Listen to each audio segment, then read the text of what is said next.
Dark Star Jay Monahan traveled to Saudi Arabia about a week and a half ago.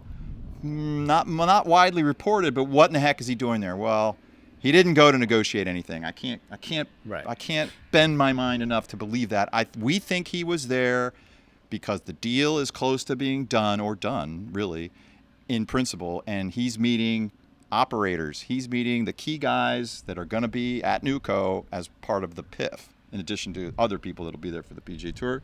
Would you see it that way? Correct. In this case, no news is no news. Jay is a figurehead. He is there to shake hands and meet this guy. You're going to be dealing with this guy and that guy and so on and so forth as we move forward. The team. The Newco team. The Newco team. From PIF. Right. Yeah, I think that's 100%.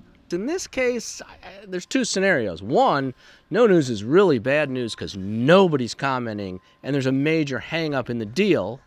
The second thing is the deal's pretty much done. They're going to take the money, and Jay's just there to work on scheduling and those minor little details. So I see, two schools of thought there. Yeah, I'm with you. I'm glad you mentioned the scheduling thing before we started rolling here. And that makes sense to me because the deal is getting done. I've never deviated from that. And this tells me that it's done because there's no reason for Jay Monahan, of all people, who's not a lawyer, not really running the show, a figurehead we think is going to get canned anyway.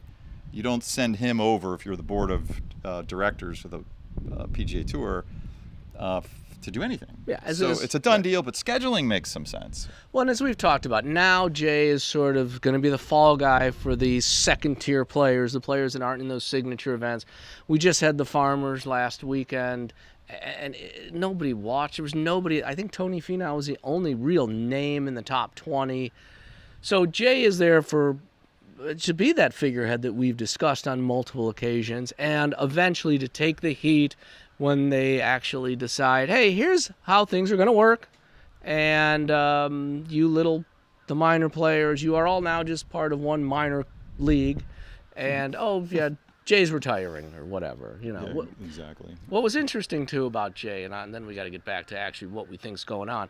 A lot of the articles kept talking about how Jay is battling his mental health and he's beating his mental health battles. And it's like, well, what really?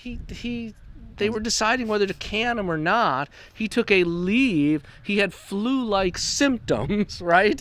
Yeah. And that's it's crazy. Let's not overlook the $18 million. Yeah. And apparently you could still have stress and call in sick.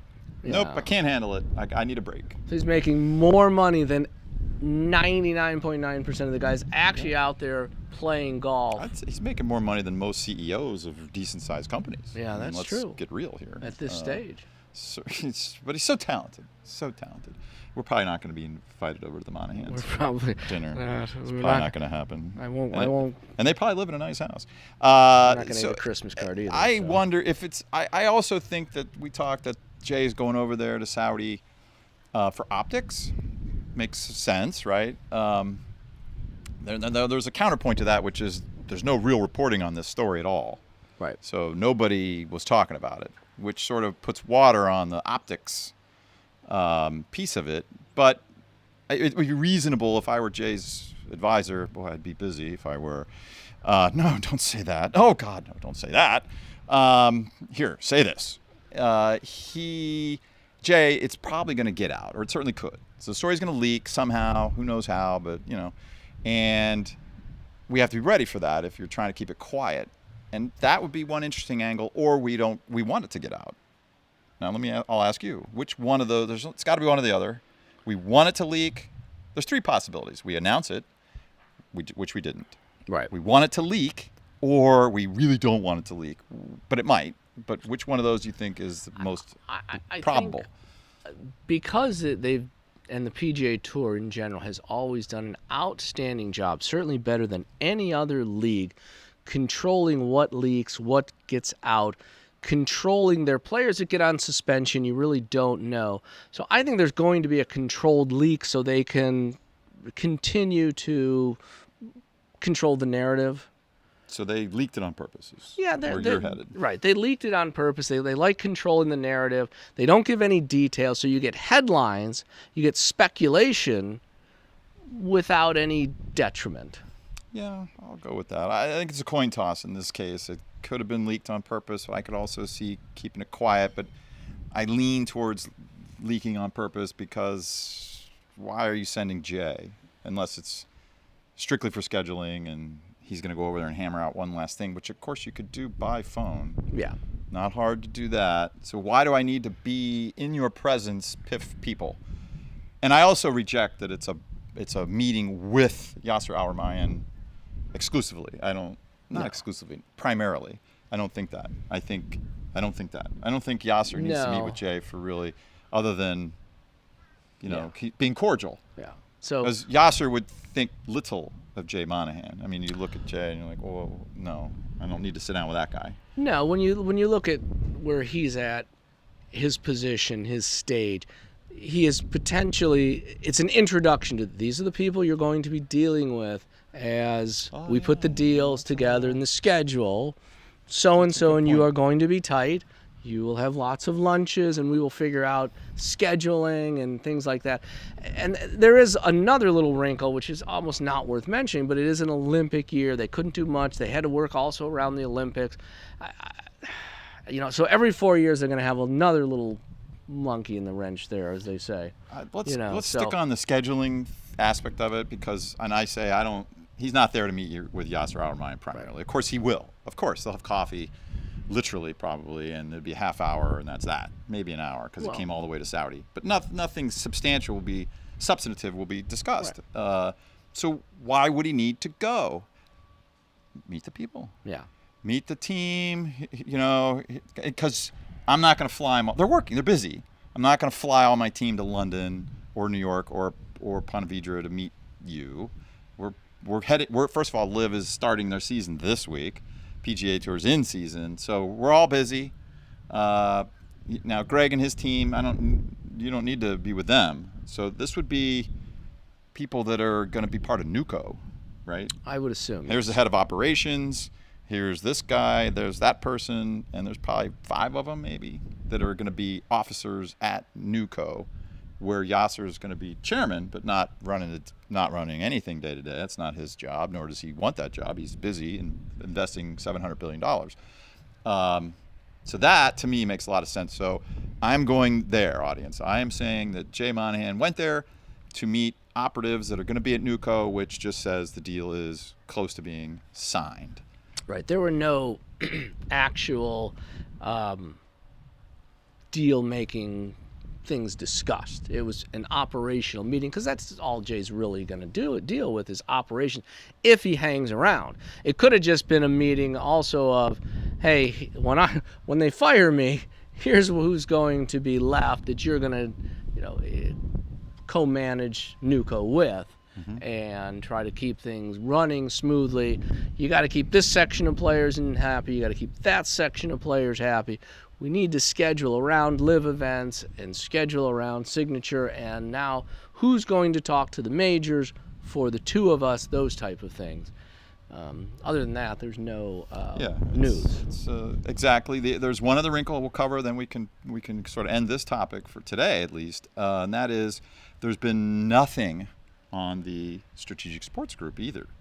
So I just like to call them Fenway. Is that okay? Yeah, I'll call them Fenway. The Fenway guys. So the Fenway guys have been, that whole deal has been quite quiet. And here's Jay going to Saudi.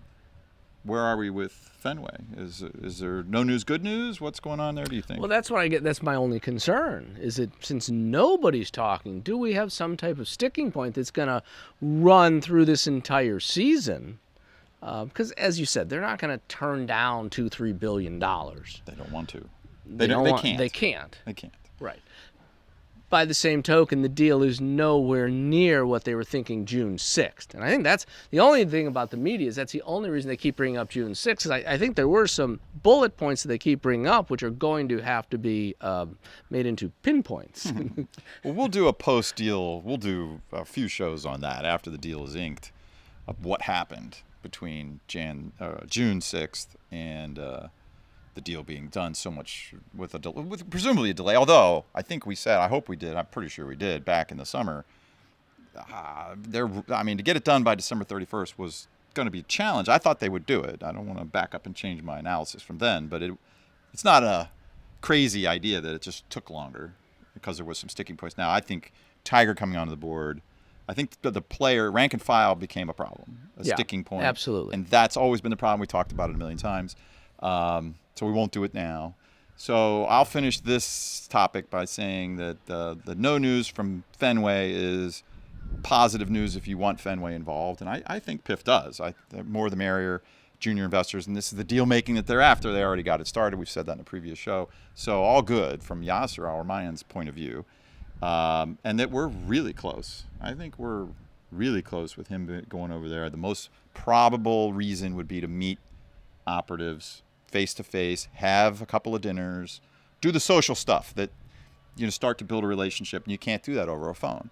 So you deploy your troops for that reason. A new partnership is coming on. Yeah.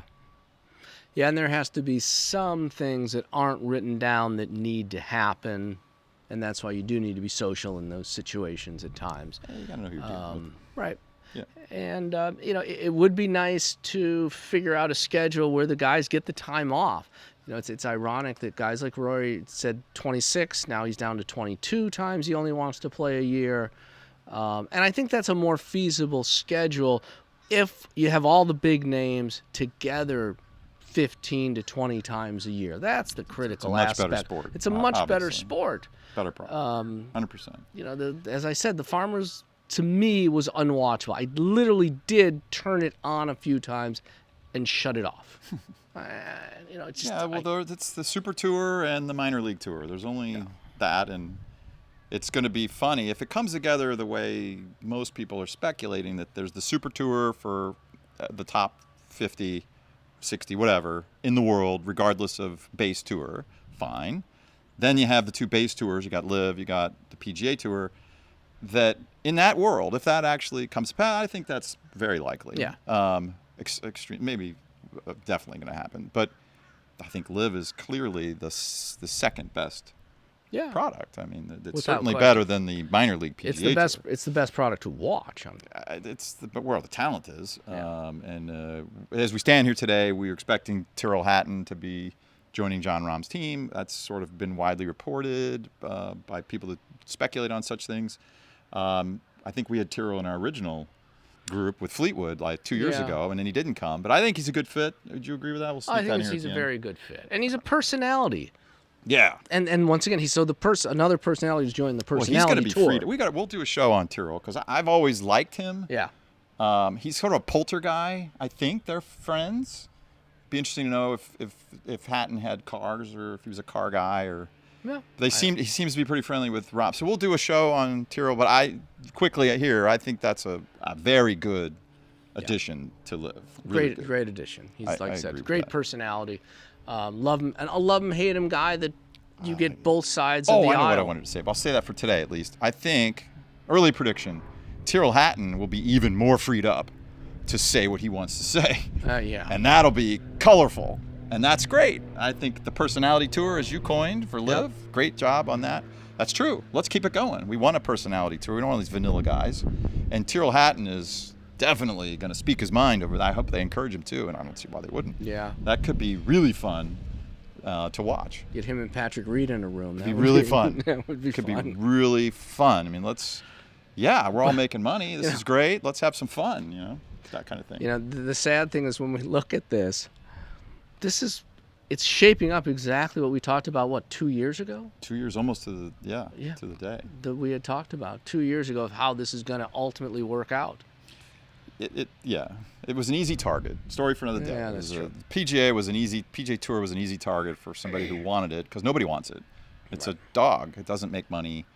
It's, who's going to invest a few $1 billion and give it that kind of valuation when it doesn't produce any cash? So it had to be only one entity, and that was the PIF because they had other reasons to do that. And you struggle, except for those top 10, 12 guys. Let's face it, number 19 through 1,000th in the world is all the same player. It's a putt here, it's a hot wedge or a hot putter is the difference. Look at who's just everybody. They claim, oh, it's great. Somebody new wins every week. Well, yeah, that's the sport, and that's what you have to deal with, and that's a challenge. It's tough for fans. Yeah, they don't want to see a different quarterback every weekend No. for their favorite NFL team, or a different midfielder for their favorite, world soccer team. Yeah, I agree. Well, let's wrap on that. Unless you got any closing thoughts. I'm good. All right. Well, for today, B Team is out. Dr. Darkstar's out. If you're a fan of the show, be sure to subscribe to our new audio podcast. That is where you will get topics that'll never get to YouTube. And there are a lot of those that we like to talk about that'll never make it to YouTube. So look in the description below for the link over to Substack. That's where you can subscribe to the podcast. And thank you again for being a fan.